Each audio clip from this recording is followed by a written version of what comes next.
ગાંધીનગર શ્રી જય Gayatri charitable trust મિલાપ ટાટારિયા દ્વારા આયોજિત ટ્રીક ટુ ક્રિએટ પ્રસ્તુત ડે ઓચ સ્પાલુનના સહયોગથી સેક્ટર 3A ખાતે ચિત્ર સ્પર્ધાનું આયોજન કરવામાં આવ્યું હતું.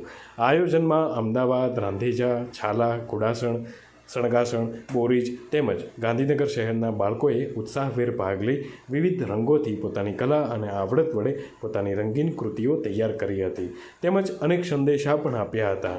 આ સ્પર્ધાનું સંપૂર્ણ સંચાલન મિલાપ ટાટારિયા ટાઈગર દ્વારા કરવામાં આવ્યું હતું. આ સ્પર્ધામાં ગાંધીનગરમાં ફિલ્મ ડાયરેક્ટર જગદીશ સોની દ્વારા મહેમાન તરીકે વિશેષ ઉપસ્થિત રહ્યા હતા તેમજ તેમના વરદ હસ્તે સ્પર્ધકોને પ્રમાણપત્ર અને ટ્રોફી આપીને પ્રોત્સાહિત કરવામાં આવ્યા હતા તેમજ MK ફાઉન્ડેશન તરફથી પણ દરેક સ્પર્ધકોને પેન્સિલ અને ચોપડા વિતરણ કરવામાં આવ્યું હતું.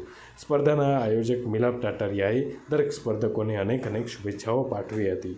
આયોજનને સરળ રીતે સફળ બનાવવા માટે દરેક વાલીઓ દ્વારા ભારે જહેમત ઉઠાવવામાં આવી હતી. બ્યુરો રિપોર્ટ, ગુજરાત દર્શન સમાચાર, ગાંધીનગર.